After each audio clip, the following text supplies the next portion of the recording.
Okay, this is episode 4. That's right, of the Sagastic Boys. So introduce yourself, Tom. How long are these, by the way? I don't know, man. About About an hour. When It's we're done, I'll something. just say, fuck Alright, this. cool. No, I'm just interested. Yeah. It's just about an hour. Hi, I'm Tom Sharkey. I'm Jay's number 2. Eddie boy. I'm Ed Chatty. I am just, I'm him. I'm Ed Chatty. Sick. Hey, bro. I'm Jay. Hello. Hi, Jay. Hello.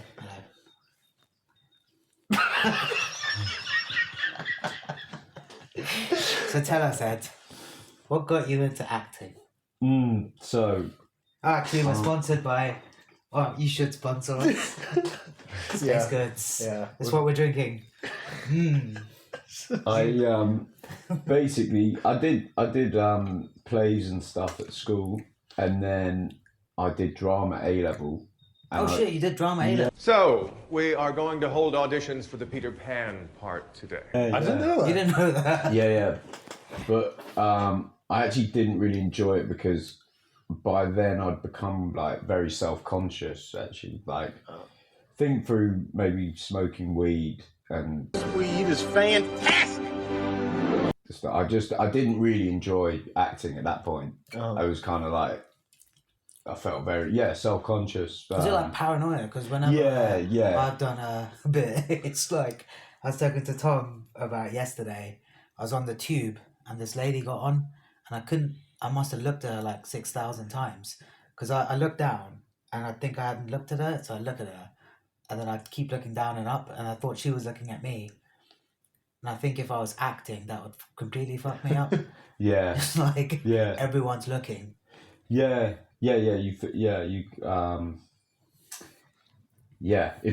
you're a bit kind of paranoid, you're not going to enjoy that feeling. And weed can make you sort of quite self-conscious or sort of induce more self-conscious. Imagine if like everyone's on weed, like if like like how we have like Seth Rogen and James Franco and stuff like that. If they were all high, then it might be more enjoyable. Yeah, but it depends what your reaction is to it. Some people feel really relaxed when they're stoned. Others become incredibly paranoid. So it's like you'd have a real mix of people enjoying themselves and people being like completely sketched out. It depends what stage of your life you're at, but you were a kid at the time, right? Yeah. It's still figuring out who you were and stuff like that. So I can imagine that. It's gonna be a bit scary. Yeah, it didn't always have that effect on me, but then suddenly it sort of shifted. Anyway, so I did that and kind of maybe put me off acting a little bit. And then fast forward about a year ago, this time last year, you guys were like, we got a scene and we want you to do it. And actually, but previous to that, my sponsor in recovery, he's a director and he asked me to be an extra in one of his films. So then I got a little bit of experience there, and then you guys asked me to do that scene, and I really enjoyed it. It was fun, and I think it helps when you start out to do it with people you know and you feel comfortable with, 100%. Like friends, because then you're like, oh, this is actually fun. It's quite fun because you just jumped in. It's like you came in after training. You were like, "What am I doing?" I'm picking the shit out of Tom. I'm like, "Yeah, cool." But it was a good scene. I really had fun watching filming that scene. I remember that's when I was like, I actually want to work with Ed a bit more in the future. I think that was the scene that saved the movie as well, because we were done. The day before we had like a nightmare. And Charisse came on. Charisse took over, and I was like, "Thank fuck," because she shot it so well as well. Yeah. Like you guys like in each other's faces, and I was like, ooh. Yeah. That was that fight scene as well with the blood. Yes. Yeah, I enjoyed that as well. Yeah. Yeah, it's interesting, like before you go, but when I did that extra work, I'd never been on a film set obviously, and just seeing how many times they take a scene and like how much effort goes into 1 minute of screenplay. It's like if screenplay is the right word, but it's just interesting because it's not what you expect really. Yeah, I mean, you've done bigger shit than I have. We just been Yeah. making, because like looking at the way Cherise shot her film, like everything was so meticulous. Like every shot was like, gotta do it again, gotta do it again. We're gonna do it from this angle, that angle. Like sometimes I really feel strange about how we shoot, which is just, that's all right. Let's just go. Let's just and like sometimes we get gold, but then sometimes I think having a bit more coverage might do us better in the edit. They are too extreme to that sort of meticulousness. Like there are guys like David Fincher who like to do 20 takes for one scene. Do you know what I mean? He's gonna ask you that, okay, let's do it again 20, 30, 40 times. Yeah. And then there are guys like Clint Eastwood. Do you, punk? An actor is gonna be like, okay, they do one take, the actor is gonna be like, can I do another take? He's like, no, you're gonna waste everybody's time. Fuck that. Let's move to the other scene. So you're more like Clint Eastwood in this Yeah, I don't know whether it's good because like a lot of times like because I'm doing everything, like camera, sound, whatever you need to do right to get it done. But I think if we had a bigger team, I would think I'd take a bit more time. You know, if we had like a good like DOP or someone. Yeah, of course. Be like, hey, does this shot look good? He goes, no, we could do a better one. Then we go again. But I think that comes to like team building and shit like that, and we're slowly getting there. We're slowly getting there. What do you think about?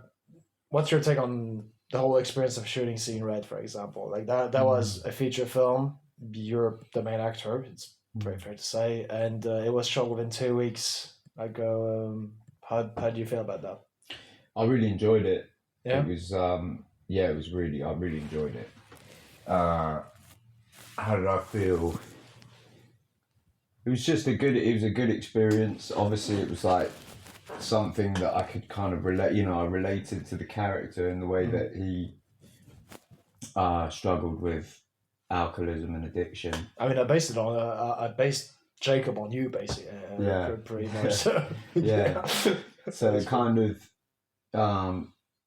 it was really interesting to do it actually. And again, I think it's much easier when you feel comfortable. Obviously, it's not like a big set with loads of people. That that kind of pressure, I think, would make it less enjoyable. But because it's just like your friends and it was my first one of my first real experiences of acting, and it's very cathartic. It's very it gets you in that flow state. It's really enjoyable. It's like playing a sport Nice one. I think it's interesting because you'd never really acted before other than A-level stuff, and then for you to just jump in and take on such it's quite a meaty role. And we were like, we didn't get any rehearsal time. We were just like, do acting. And he was like, all right, then. I know, but that's one of the reasons why I trusted him to be his role, because I know he has the work ethic of a dog, basically. So, because you worked your lines like a motherfucker, didn't you? Yeah, you really did. Yeah. And my favorite scene to just as a writer and as an editor was the scene between him and Ben, because it was exactly the way I pictured it when I wrote it. And that's so rare when you write some stuff, but it was just back and forth, back and forth, back and forth. It just works so well. My favourite scene was when you beat up your mate, Chunky. Chunky. Oh yeah, that was fun. I hadn't seen that pig. one. Chunky he was good. I thought he was really fun. Honestly, Jay jaded up basically. That's it. He was. I just thought we were going to do a classic, interrogation scene, and she was like, "No, make some pig noises. Make some pig noises. Call him a pig." It was. Yeah. It's just because the police have to deal with loads of random shit. And I bet someone has done it at some point to them. Just gone, come on then. Because if they caught them dead to rights, I don't know. If I was ever interrogated, I'd just be scared most of the time. Just be like, I'm sorry. But I remember that after that you were like, I wasn't exactly sure because Chunky is a big persona in boxing. Do you know what I mean? Like, and you were like, I don't really know if I could take him on. I was like, I know, but no matter how big of a guy you have in front of you, if he pushes some buttons at someone, you're just gonna fuck this, I'm going for your throat. Like, I don't care. Yeah. I don't care what happens. Yeah. Yeah. No, kind of. You know that scene in The Dark Knight with Heath Ledger when he's. That's one of my favourite scenes. No, where he's getting interrogated. What's he hiding under that makeup? Oh, And the guy's gonna go and beat him up, and he's like, "I hope I enjoy this as much as you do," or something like that. And and Heath Ledger looks at him and he's like, "Do you want to know which one of your friends were cowards before?" Yeah. Oh, do you remember that scene? Great It's scene. just, oh, mate, Great scene. such a good scene. No, my favourite scene is when he first gets introduced and he comes in. He's like, "Do you see a magic trick?" I was like, "Ta-da!" Yeah. It's just like, whoa. Yeah. You go, holy. That was Michael J. White in that scene. Yeah, I know. And I bet they. Michael J. White, he's a martial artist. Okay. Not bad for an old Russian dude. You definitely see him in some movies. Maybe you don't know about Never Back Down 3 or 2. No, I've only seen the first one. You haven't seen the best one then? It's not the best They're one. straight the DVD ones.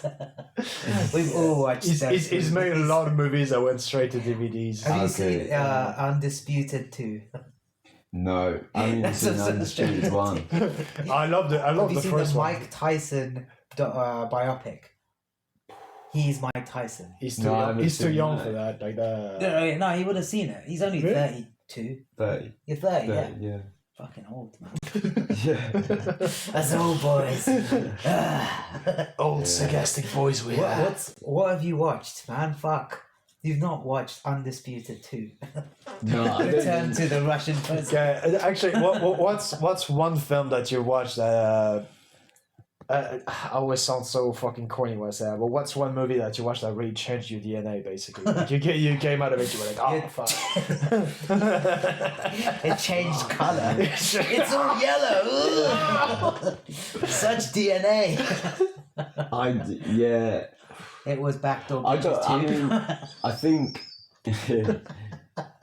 I don't know if there is a film that's done that really. I mean, like I can think of specific films that I saw that I was like, wow. I mean, like the Green Mile. I love that film. Oh yeah. And then in terms of a series, was True Detective season 1. I thought that was that really was a fucking sick good. That was season. really Yeah. good. Yeah, that one stuck out.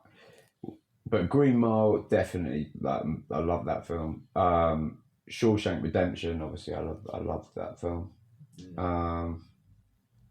But yeah, no. What about a recent movie? What about in the last 5 years? See anything?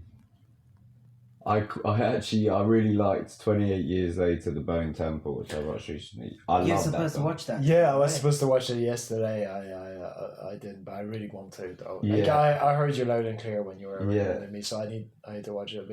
I love Ray Fiennes as well. So, Yeah, yeah. he's great in it. I love that film. Yeah. When you say change your DNA, what happened after you saw that movie? I didn't say change. Okay, that's me. I get it. It's a corny question. Fuck you. Your DNA, how did it change at that stage?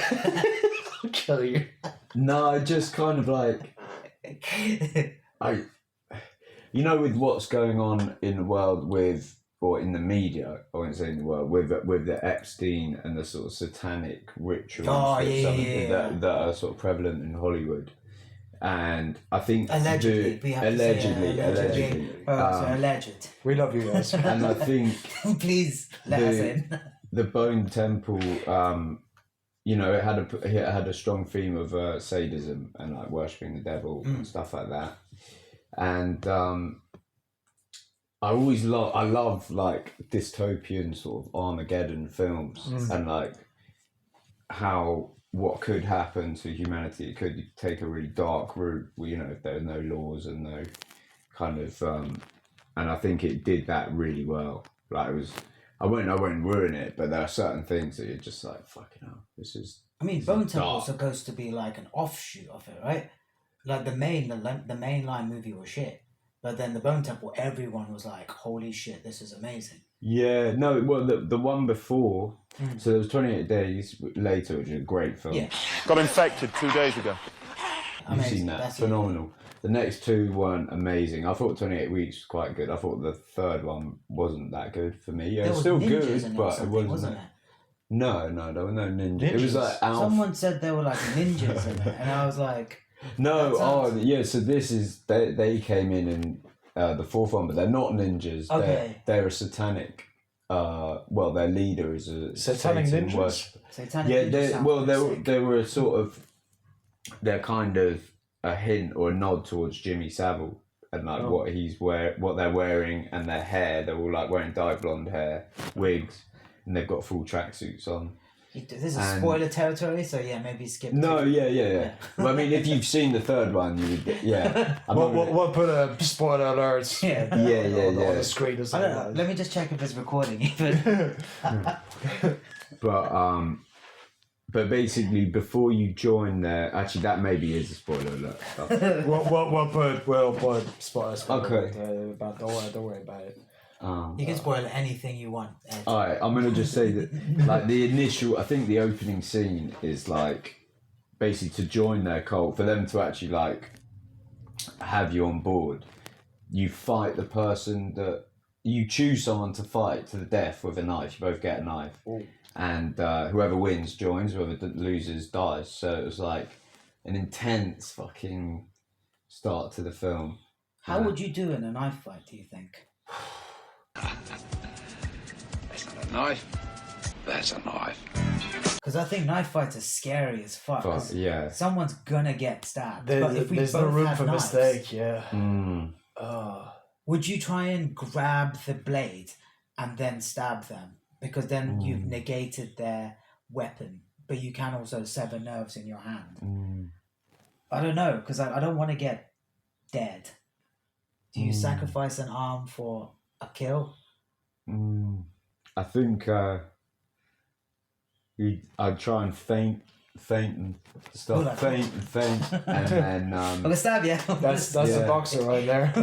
yeah, open something up with a feint. I think. Because it's like there was. And also maybe just if you're gonna attack, put at least something in front of your face. Yeah, but then your face isn't that important, right? Your fucking organs are a lot more important. I'm extremely vain, so I would protect my face. I'm very vain, like I. But all of this. Have my body if you want to, but leave my face alone. I'm gonna leave a pretty corpse. I will. It's funny. There's a guy.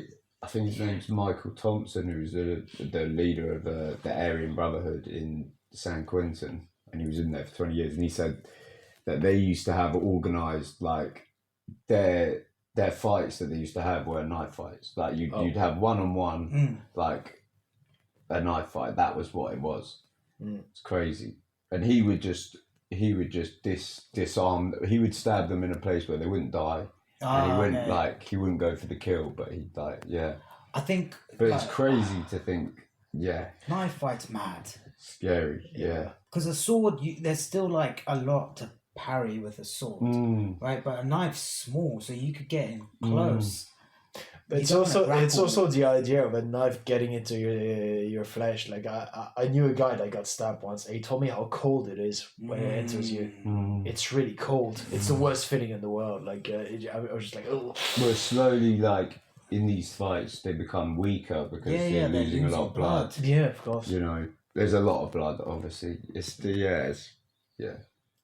a really interesting thing because I think people don't understand how scary a knife attack would be because we've seen so many movies around it, and you think it will be like hacha and you take the knife off and you've got the knife now. But I think if someone got close enough, you're dead because it's no one's gonna stab you like this or like this. The best knife fight scene that I've ever seen was in Eastern Promises with Viggo Mortensen. There's an entire fight scene in a sauna, and it's the most realistic, gruesome, uncomfortable to watch fight scene you can possibly imagine. It's every time you see a cut, you're like, oh, that's got fucking sting. Imagine surviving it and then having all those cuts, having to like heal or having a bar. Yeah, but you can go to a pub there and be like, oh, I got this one, I got stabbed. Yeah, I survived. And all the girls are like, ugh, why's he got a colostomy bag? Said a knife fight, bitch. Now you have to have sex. Just, You have no choice. If you don't, you're a bad person. no one ends up a hero after a knife fight. It's just you're fucked. You're wrecked. He was saying like he can still taste the blood in his mouth from like, the memories. You know, it's like obviously traumatizing having those like regularly happen. Even one. But you'd get better, wouldn't you? Or you get. He was like skilled. he was like trained in kung fu from a young age and stuff. Yeah. Trained in some martial art, lots of martial arts, I think. Are you allowed to use can you kick the knife out of their hand? Yeah. I think it's like anything goes, but you've both kick got them in the knife. dick or something. Yeah. Yeah, fuck that. I don't think know how anyone's we went into reffing this it. conversation. Yeah. I don't know. It's It's from the Don't template. Yeah. we went from films to ninja satanists to getting kicked in the cock with knives. Okay, that's interesting. What about your DNA, mate? What changed? Oh, cheers, mate. Okay. It's just I grew up watching movies religiously, so that's why I use this very hyperbolic expression. For me, there was watching Hereditary. Great film. A great film, many years ago, but I remember that. Really? I didn't like He it. he didn't even finish it. You didn't even finish No, it. I finished it. Oh, you did? I watched Okay. it all the way to the end when he's like, okay, spoilers. Yes, well. When he goes in and all those guys are watching him, and I was like, who the fuck are they? And then it ended, and I was like, that was so shit. Really? Oh no, It was a slow burn, and I'm bad at slow burns. No, he's I didn't even think it's a slow burn. Like, It was slow as fuck. It's like, oh, so what's gonna happen? there are some Oh. movies that require a lot of patience from the audience, and those movies are not made for individuals such as this here man. Like entertainment. Yeah, no, it's fair enough. For me, Hereditary was one of them. I mean, I remember also like the first movie that showed me the very definition of courage was the Lord of the Rings trilogy. It's true because I looked at Aragorn. I was like, that's the kind of guy I want to be when I grow up. But that didn't really work out. But there was that. There was the concept of fighting to the end, even when everything seems fucked and there doesn't seem to have a chance. You know. Nice. Yeah. When you watch a movie when you're a kid, it does have an influence on you. Yeah, one way or of course. another. Yeah, I mean, we all watch Gladiator, right? And we all like we all want to be in the stand, being like, "Are you not entertained?" or something like that. It has an influence on you. Definitely. I used to do a really shit thing whenever I'd go play football. I'd take a bit of mud and rub it into my hands. And I was like, and then I'd sit on the bench. I was a substitute, but I was like, when I go on the field, Yeah. I'll be Maximus. What's one movie that you love watching as a kid, Eddie boy? Gladiator, definitely. Oh yeah. As a All the child, Lord like of as a small child. I was 8 when I watched that film. I know, but did you like want to watch it again and again? Yeah. Damn, as an 8-year-old. Yeah. Like, didn't you have like cartoons and shit? Yeah, Crash Bandicoot I used to watch a lot. I think Nice. I was obsessed with that. What was that fucking... I thought of the film and it's gone now. Jungle Book, Mulan. Jungle Book, yeah. Watched that Jungle a lot. Book's sick, yeah, yeah. Mulan. Yeah. I mean, things as a child, right? Like, Yeah. I don't think any child relishes the fact of watching. Actually, let's confirm a cliche right now, because Chicken Run was good. Chicken Run was was fun. But because you're a boxer now, were you one of those boxers that watched Rocky at some point? And you were like, oh, I want to be like that. I've never seen Rocky. I knew We it. need to watch Rocky together. Yeah. Because it's also a movie that needs snacks and just the pure entertainment. But we need to watch Rocky 2, not Rocky 1. Rocky 1's a bit too emotionally dense for like a group of lads watching. I don't know. No, have you seen The Fighter? Yeah, Yeah. Fighter's sick. Yeah, You've yeah. seen with Mark Wahlberg and Christian Bale. yeah, I did watch it. I did. Really? Yeah. Really? Yeah. Interesting. Yeah. I mean, I liked Warrior just because it's Warrior's mindless. great. I yeah, love Warrior. Yeah, I because love it's like a Warrior. mindless entertainment film. Yeah. Like Never Back Down Yeah, one. yeah, I yeah, thought that no, was... Never Back Down but one at the was time, I was peak. like, this is sick, yeah. I was actually thinking about writing a movie that's called 36 Rounds that would be the story about Mickey Ward and Gaddy, because that's a fight trilogy I would love to write a script about. Yeah, That it's would- it's that an would be interesting one because Ben also wants to write one about a series of like boxers and like. But when you write a story about people that exist, you need to get right, and that's expensive. Yeah, that is expensive, but also you almost never get it right because you have to Hollywood it a little bit so Yeah. it fits within a film. Because reality doesn't fit with films, and films don't fit within reality. That's just Sometimes the reality is even better, but people don't want that reality to be depicted because it's too harsh and real.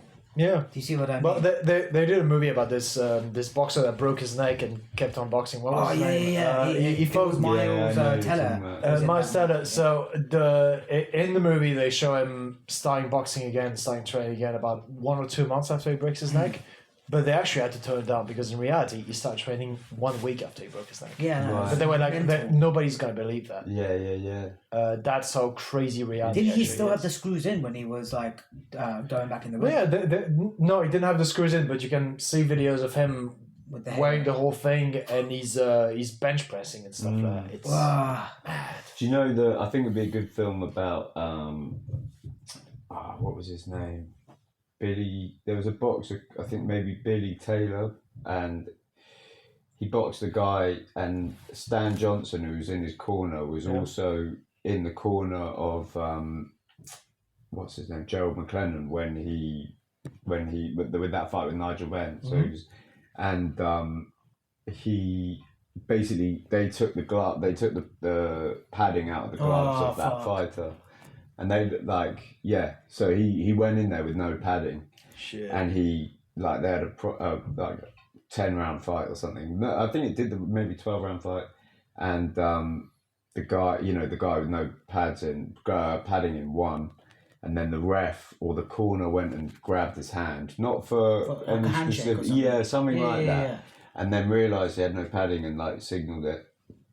And anyway, the guy who lost the fight, he was only 24, and he was like touted to be the next big thing. He died in a drink driving accident. I think he was like really damaged from that fight. Yeah, and he must have got drunk and then boom. Yeah, not. I think. Maybe the damage that he took in the fight. But it was a couples with the alcohol. But I think he became an alcoholic after having lost the fight, and maybe he just took it took him on a bad turn, and he crashed into a tree and died basically. Fuck. So it was like obviously a terrible night, but quite an interesting story because you got the boxer. Whose side would you do it on? Would you do it on the guy who dies or the guy who won? Maybe he lives with the guilt of like. Yeah, exactly. That would be quite an interesting one. Because I think in this documentary it does sort of follow him a little bit, or catch up with him now, and I think he did like fall into drugs and stuff, because he was banned from boxing, and I think it's a difficult one if your coach is saying, "Look, we've got to do this," like. It'd be interesting to know what went boxed, on. Right? Yeah. You know the gloves padded enough to protect your fist more than anything else. Yeah. Taking that out and you're just punching with wraps. Yeah. Wouldn't you break your hand on a guy's head? I don't understand. Yeah. Well, they like you. I know they if you think about it, hands. and your hands are wrapped better than bare knuckle hands. Yeah. So with the adrenaline, you're going to be doing damage to your hands, would be but fucked. Yeah. Like people break their Mad hands. that they got away with it. It has happened very often when somebody broke their hand during a boxing fight, and at some point it just numbs out. Yeah, Fighting. keep Like, fighting. it's somehow going. It's after that they have to pay the bill for that shit. But But to do that as from the get-go is crazy. Yeah. Is to be like, you have nothing protecting you against a man's skull. Yeah. And you're throwing with intention to hurt. It'd be interesting to see what they did with his raps as well, They would have wrapped it hard. Yeah. Doubled up on the knuckles and shit. probably. Do you remember seeing a movie about the world of boxing that you thought, oh yeah, that's as close as realistic as it gets? Other than Ron Barrow, of course. Oh, other than obviously, masterpiece. That's a good question. I can't think off the top of my head. No? I'll come back to you on that. No Yeah. But it's always interesting because there are I've seen so many videos of boxing experts or former world champions that watch scenes from $1 Million Baby, Rocky, Creed, The Fighter, and so on, and they always find a few things that I understand it's a movie. So but you can't do it. No, of course, you no, can't no. make something cinematic. No. And you can't. So like even if I took a camera and the boxers are like, cool, you can be in there with us. I don't think I can get out of their way fast enough for me to able to capture a fight cinematically. Do you see what I mean? Yeah. It has to work on camera. Yeah. That's the one. But it's also like when you're dealing with actors and not athletes, no one's gonna let themselves be punched into that degree. And they have to take so many takes to do it again and again. So yes, there'll be Michael B. Jordan who takes one punch and goes down, but he can do that because it's in a controlled environment. Yeah, but Hollywood is very deluded in that regard because if you look at this movie that is called Christie, there's this actress, gorgeous girl, Sydney Sweeney or something like that. Yeah. She plays Christie, and when she's promoting the film, she's like, "Yeah, all the fights in that film were real." I'm like, "No, that's a film, sweetheart. I'm sorry, but no, it's sparring. It's not a real fight. I'm sorry." I mean, even if it's sparring, right? There's a level of control, and then there's a camera in there with you. 100%. You can't. Yeah. 100%. Can't box properly if someone else is in the ring that isn't a ref. No, of course not. I don't know if that's the most important thing to capture. I mean, actually, it probably is one of the most important things. But you know, as the viewer, it's not real. But it's the stuff around it that you want. Mexican, come here. Wait. He's gonna put the Mexican flag on. I think you're right. It's like the coaches, how you talk to each other, what the real realities of like weight loss and like the hardships of boxing, the headaches. Do you know something? I was thinking about something yesterday. We shot my last fight for Seeing Red. Yeah. We that used worked well, I think. It worked well. The funny thing is, originally it was. Well, spoilers. But we didn't know how the fight was gonna happen, obviously, because it wasn't fixed. But we were just like, we're gonna use some bits and bobs and stuff. The fight happened. The fight did not happen at all the way we expected. But when I actually saw the result, I was like, "Fuck!" The story just wrote himself, and that scene turned out to be really. Hello. Oh, ese, ¿cómo estás? ¿Está bien? Namaste. Right. Don't touch the mic, motherfucker. All right. Yeah, nice. Cool. But yeah, it's the story basically wrote himself. I know there is no way they could do that in general for boxing films, but I think sometimes you should. Maybe you should try it. There was another YouTuber that made a zero budget film. Not zero budget. He spent a lot of money on it, like $50,000 or something. But he shot in a live white collar show in America. Yeah. We did decent with what we had compared to what he had. Yeah. It wasn't that far off from what we did. No. And it's like he also fought in that thing, but I think his fight was staged. Right. So they could like capture it. Yeah. And because we were an MMA thing called Supreme MMA, and they had like a staged fight happen, and everyone in the whole place is just going, "Boo, this is shit." Because it was two girls fighting. It was like one that clearly was like the lead actress, who was very beautiful, and the other one was clearly not the lead actress. And it looks so shit watching it from afar and seeing them choreograph this fight where the girl mounts her and then the guy takes over the girl and she's punching the camera and he's going. And he go, yeah, shit, nothing's real when it comes to the fight movie world. Yeah. But I think if they can make the relationships a bit more realistic, which is what we can do for Aussie, maybe. That's what we're going to do for Aussie. Mate, I'm looking forward to Aussie. Yeah, me too. I think we've got enough boxers and stuff that can like tell us if it's real or not. Because a lot of times when it comes to the coaching side of things, coaches really want to seem like they're a really good guy. Sometimes they're scum. They just want to make money from their guys. and we need to show all parts of boxing as like, but not like a very two-dimensional like bad guy. Like, no, it's. No, I'm looking forward to that. Like I think it's gonna be. I think it's gonna be interesting. Yeah. And we're gonna have the star of Seeing Red in there. So you're gonna be Aussie, gonna be in prison, which will just be that archway under the fucking. Yeah, exactly. I don't deserve to be here. I did my bird. I did. I've given my time. We need a toilet where you can do a poo when they like knock on the door. Yeah. We can't fake it, so you're gonna have to. So you have to actually squeeze a turd out. I can do that. Wow, that's a proper actor right there. That's method. Yeah. I can do that. Oh, method. Oh, yes. So what is the acting like methods that you go towards when you learn your lines? You just keep saying them to yourself. Yeah. In terms of learning the lines, I'll record it and then I'll play it back. So I have like a voice note and I'll just like... Wow. And then I worked out, I mean, again, you know, I'm not experienced, so I was learning on the job, but at the beginning it was just my lines, no return line. And then I realised like that's not, because you need that cue, right, to like set up the memory. So so you were recording other people's lines and then playing them back? No, just the whole scene. Oh, okay. So I do that, yeah. Sick. And I just like, if I'm cycling to the next session or client or whatever, just play that back. So just repeat, and then sometimes just memorize it out loud. Yeah. But it was interesting because like being on that film, the film, it was called, what was it, Marching Powder.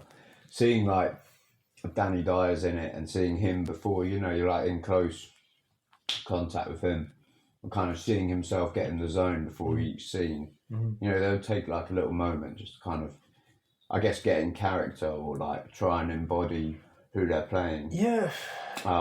So I kind of tried to like mimic that in whatever way I could. Just try and think, what does a character feel before a scene, you know, and try and get into that space. And it is difficult. I found like first few takes, maybe you're not as I felt a little bit wooden, and then after, you know, 2 takes you start easing into it again. Do you do a voice when you practice? Mary Poppins? No. Okay. No. No. The voice notes are like even more monotone than normal. It's just like no. I'm like, fucking hell, I can't say it like that. Because it's like voices are quite interesting because you've got quite a deep voice, but then when you're just normally talking, it's different to when you're screen talking. Really? Because we get to see all parts of it as you edited. You could almost disassociate from Ed, and he becomes whatever the character was called. But that scene with Daddy. spoilers. His voice is actually, for the first time in the entire movie, his voice is actually very Ed. Very Ed, exactly. It's the Ed we know. It's not. It's not Cormac. Cormac. What's his name again? No, his name is Jacob. Jacob Cormac. Jacob Cormac. Where did you feel most like in the whole movie that you did? Where did you feel you had the most fun? I really like doing the scene with you under the arches. Yeah, that was fun. That was really fun. Yeah. No, I had fun doing that scene as well. No doubt. It was editing was a little bit complicated because we passed each other a bottle during the whole thing, and when you edit, it's all about continuity. And there were a few bits and bobs when one take you're holding the bottle and you say this, but on the other take you say this and you're not holding the bottle. And I was like, fuck! But at the end of it turned out to be a great scene, so I'm very happy. But if you look at all movies, there's like if someone's smoking, the cigarette keeps changing size, and like. It's never but even on big productions, you know what I mean? If you watch Gladiator, there is a moment when you can see an extra that is wearing Nikes. Nice. You see what I mean? There is a moment when the what do you call this chariot in the arena. What's a chariot? I can't remember exactly. Chariots. What I can't remember how you pronounce it, but it actually falls down and you can see little balls of gas Yeah. under there. Yeah. You see what I mean? So it happens even on big productions. But that's what I'm saying. It's like we have to cut ourselves a little bit of slack when it comes to some continuity because we don't have a continuity guide. No, but that's when I was editing the scene. Someone was like, "Fuck it, like let's just go." It works. Yeah. It really works. But yeah, that scene was very fun today. Because recently I've been watching a lot of stuff about lighting and like how modern cinema has become quite evenly lit, so everything's looks kind of boring. But like night scenes are too dark because they're trying to mimic night, but they're not trying to mimic what we can see.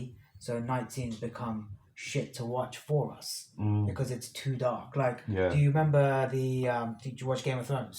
Oh, season 8, the last battle. Yeah. The battle where it's the Dothraki versus the undead. I shut all of my lights. I put all of the blinds. It was completely pitch black. I couldn't see it. Right. And I was like, what is this shit? And it was supposed to be the biggest battle. Yeah. We've been waiting like 8 years for this shit. Well, surely they had the budget to do the lighting properly. Build that wall! Back to Mexico. The shit thing is, they shot it with such beautiful lighting, but then they darkened it for the night effect. Okay. So they shot a very expensive battle scene, and then they were like, made it all pointless. Yeah, No, but that's the thing. It wasn't expensive. I think the majority of the budget went to the actors. Oh yeah, shit! Because they bloated their. No, because they expenses so yeah, much. yeah. I mean the guy with the toilet name that plays Jon Snow. I can't Kit remember. Harington. Yeah, that's the fella. He was basically paid $2 million per episode. Really? Wow. Yeah. What about the Daenerys? She must have been paid a lot. Yeah, probably. Well, no, but she's a woman. You know. That's true. Yeah. Good.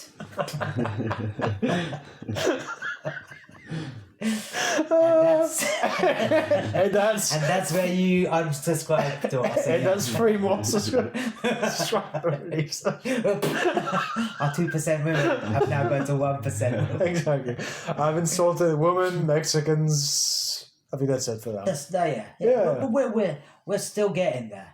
So Ed, if you wanted to be in your next movie, would you be in a horror? Yeah, I would. Because Yeah. you like horror, don't you? And you're a scary dude as well. Yeah. Like, I'm saying this from nothing but love here, but He would play you're a bit really scary. good like bad guy. Oh yeah. We've not put him in a bad guy role yet. No. I mean, we have, but it's not main bad guy. Yeah, he just plays a drunk racist, basically. Yeah. I think you'd be really good as like, who's the guy with the hook? Sandman kind of character. Oh, what? The black Boogeyman. guy. Yeah, no, the Boogeyman, the Sandman. Did you know Candyman. Candyman. Right. That's it, Right. Candyman. I never watched it. Okay. You'd be good as Candyman. Have you seen the TV show Fargo? No. Okay, now in season 1, Billy Bob Thornton plays a killer that is very cold for the whole thing, but he says such cool shit, but with a very monotone voice, and he's terrifying. I remember watching it recently. I was like, Eddie Boy would be good with that kind of shit. That would be cool. Yeah. Just because you've got those like eyes that could, you could just like zoom in on them, and he's just like counting like 1, 2. It kind of it's a bit of a surprise to hear that in a way because you always I don't know. Yeah.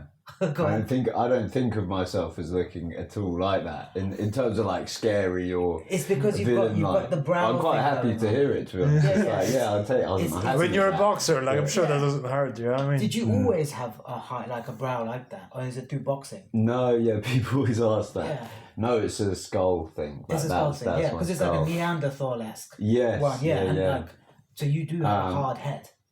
Well, I don't know about that. I mean, this part of it's really It'd be tough. Like, look at that. If you headbutt something, cut them in half.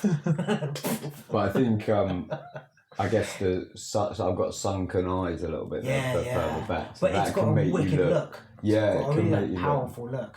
darker maybe or. And you're also tall as fuck, so like 6'4". No.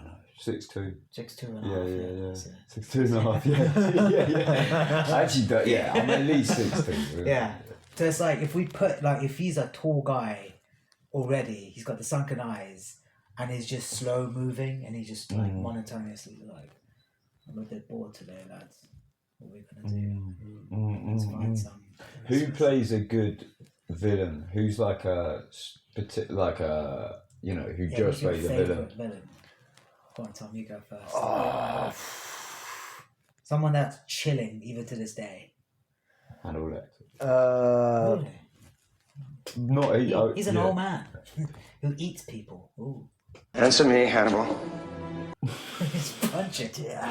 What? So if you're in a room, just you and Hannibal Lecter, you I think feel I could cool. fight You'd Hannibal feel- Hector. I think if Hannibal Hector was like, I'm gonna eat you, I'd be like, no, if I eat you first, old Yeah. man. No, but he's quite skilled, isn't he? Like quite skilled. Yeah, fighter? Yeah, no, if he's, we're both He's like unarmed, super strong as well. He's super strong, and he has that sort of intellect that applies to fighting as well. Yeah, I think it's more intellect that he uses to kill his guys rather than he's not brute fighting off strength. emotion. He's like he's He's cold. he's a cold killer. I mean, I do remember. Yeah, there. I'm gonna quote a couple of very obvious choices, such as Anthony Hopkins in Silence of the Lamb. Obviously, Heath Ledger in The Dark Knight, Clothing is custom, no labels. because just he was absolutely terrifying. What's another villain that I really like? Okay, let me stew on it. is that it? Your turn. The guy from Mulan, the big like Mongolian guy. Perfect. Oh, He scared the Genghis shit out of Khan. me. Yeah, Genghis yeah, Khan. yeah. Because he was like so slow and fat, and I was like, oh shit, how is Mulan gonna beat him up? And then she does, and then I was like, that's sick. Stronger the better one. Then there was, did you ever watch Hellraiser? Gave me an experience beyond the limits. No. Hellraiser is fucking scary. The guy with the pins in his head. Have you seen what's it called? Disturbia. Yes. The bad guy in that's quite scary. He's really scary. I think he's Kathy in Anaconda Bates, as well. I think. Yeah, like alright. that. Yeah, he's a dark guy. Anacondas are a perfect killing machine. Because there's certain characters. You kind of look like him as well a little bit. Really? Yeah, little bit. The older guy you're talking about. Yeah. I think when you get older, you might look like him. Yeah, he's terrifying looking. He's really scary. And you've watched, I had the movie. Kathy Bates in Misery. Misery's alive! Oh, it's so romantic! Mm-hmm. She scared the absolute shit she's out of terrifying. me. Especially when she smashes his ankles in. Oh. In what? What's the film? It's called Misery. No. And she basically kidnaps the writer that she really likes. Yeah, I've heard of this film. Yeah. Oh, She's scary. she's in that, so scary. Okay, somebody just came to mind. Daniel Day-Lewis in Gangs of New York. Amsterdam, sir. Amsterdam. I'm New York. Yeah. Yeah. That's my. I would say that's my favorite villain of Yeah. all time. Just, it's pure evil, but at the same time, he's very human, and you never know what's gonna. There's that scene where he's talking to DiCaprio right next to his bed, and he's like, I'm 50 years old, I have no son, and you don't know if he wants to hug him or kill him or fuck him.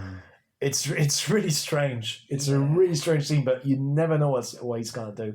Yeah. Ever. That is a great villain. Yeah, exactly. Yeah. I think the more human they are and the less like supernatural. The supernatural only Pinhead because of what he does, but I think the most scary for me was Kathy Bates because she could exist so easily in the world. But you could tell how deluded she was. There were those scenes where she was smiling her teeth out while talking to him, and he's tied to the bed. He's tied to the bed. And he's like, "We belong together. We really do." And watching somebody so disconnect from reality, it's terrifying. It really is. Yeah.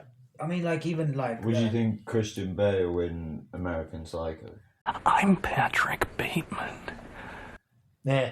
Christian Bale in American Psycho is more like I found it funny. Yeah, It's more like Jim Carrey type of villain, really. Yeah. Because there is a scene where he's like, "I just killed a lot of people." It's like, well, that's Jim Carrey basically. Yeah, that's true. I didn't find it terrifying. No, it was funny because it's a satire. It was written as a satire. Right. Yeah. And then people got it achieves that. Yeah. But people didn't get it at that start. They were like thinking he's really cool and people were trying to be like him. And I was like, no, it's a satire. Please. I think, but he has a sort of an attractiveness of character that, people do probably want to, particularly in that world. It's kind of like Tyler Durden-esque from like Fight Club. Want to be this cool suave. Yeah, guy. exactly. Yeah. I think villains are an interesting one because the best villains are really kind of nice people. Like if you met them on the street, they'd be like, "Oh, hey," but They're very charismatic. yeah, they're usually, very charismatic. Like there's that. Who's that Swedish guy? He looks really weird. He was the Bond villain at one stage.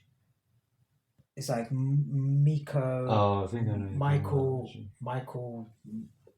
I'll find this picture and put it on there. Jamie, can you look it up? Nicholson. Michael Nicholson.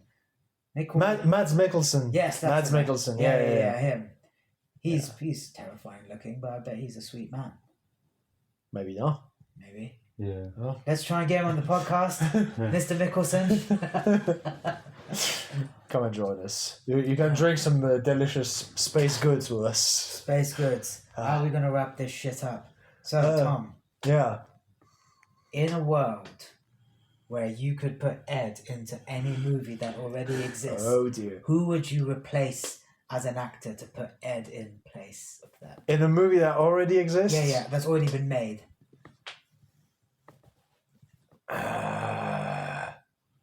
What role could you see him? Startup. Really? I would put him instead of Jack O'Connell. Really? No shit. No shit. No. I would really like to see Ed as in Startup. You haven't seen it, have you? No.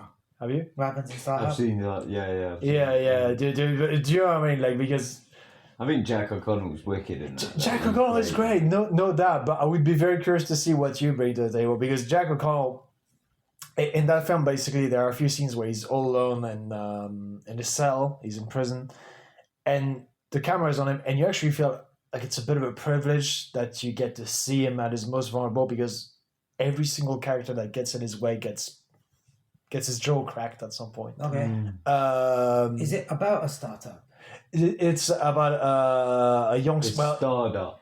Oh, Startup. I thought you said Startup. No, Oh, Startup. the prison movie. Yeah. Yeah, I've seen that. I was like, Yeah, yeah. Startup? What's that about? No, Startup. Oh, Start up. Starred up. Start up means you're later. Starred up. Yeah, exactly. Right, okay. Yeah, that makes sense. Yeah, I can see him in that. Yeah, I mean, he would be a little bit too old, but we would, change the script a little bit. But Yeah, so he's a dirty 30-year-old. Disgusting old fuck. Who would, in a movie that already exists. I don't want to act anymore. Just for fun. Okay. We're riffing. What would you put Tom into? Good question. Because I'm looking at like Irishy or Frenchy type of things. You know what would be really funny? What? In Leon, if you were the main the villain? No, what's the one where Gary Oldman plays a Jamaican? True Romance. Yeah. I'm gonna show you what I mean with a little demonstration. I think that would be hilarious. What you got? I think you played a Cormac-like character really well. Uh-huh. So I'm just trying to think of. I mean, like even Gangs of New York, Daniel Day-Lewis's character. I could see that. Oh, I'd love that. Yeah, I could definitely see that. Maybe like you could be a good soldier in a sort of Saving Private Ryan type film. You know Private Ryan? Like a fairly main character in that, and like struggling with the war, but not really. You can tell he's struggling with it, but also just like killing people left, right, and center, and kind of getting getting more fucked up. Yeah. And like maybe drinking quite a bit when I mean, he could do well as Jake Gyllenhaal in Jarhead. Yes. Because that would be quite because he doesn't kill anyone. That was a fun film. Yeah. I remember. Yeah, I could see you in like a band of characters that you follow through a wartime scenario, and like you're doing these crazy things and it's hurting and kind of affecting you. I could see that. But then him pretending it doesn't affect him. Yeah. Like, I'm fine, it doesn't matter. Yeah. I'm a man. Where's the next enemy? Being like a sort of a philosopher, like the older head and a bit of a the lines would be quite philosophical. And like, I don't fight the war fights me. Yeah, something like that. He's so deep. Yeah, that's exactly That would Hey, listen, I can see you I would. with that. I would. That would be fun. That would be fun. Jay, you would be in a diverse version of the Hobbit, I guess. Sick. Yeah. I'd be the brown hobbit. But they exist now. This is what makes me sad. No brown hobbits. Hobbits are white people. I could see you as like a gangster in like Nice. But the shortest gangster alive. yeah, but like and what just came to mind was like you enter a room, Jay's sitting there with like a lot of drugs on the table. There are a lot of like women behind him, and he's like really evil and runs like a little cartel movement. Okay. And he's like a maniac. He's like a maniac, like Goodfellas, like it would be Joe Pesci in Goodfellas. No. Indian. I'd be like Tuco from Breaking Bad. Oh, tight, yeah. Oh, look at my yeah, kind of like that. Yeah, like unhinged and just like he could just like shoot you at any point, kind of thing. But he doesn't because he likes. Yeah, I could see you as that. That would be sick. Let's make that movie. Yeah. A war guy. You want to buy my drugs? That's gay. Yeah. Just mesh all of the ideas together. Oh yeah, and we make the worst movie. It's a guy. He's come out of Stardust. He joins the army with Tom. Yeah. And they're trying to find Jay, the guy who has women run drugs for him. Yeah. They're all in bikinis all the time, right? Yeah, we can add a bit of a revenge. Is it American Gangster where they're like washing, they're like sorting out. Oh yeah. They're cooking crack or something. And Frank's brothers enter and she's like, "Why, you've never seen a fanny before?" And something like this. I've never seen a fanny before. Disgusting. And that's 2 less subscribers. And that's it. No, See you later. See you later. No. Give him the finger. He's a good boy. He is. Alright. Sick. Hasta la vista, baby.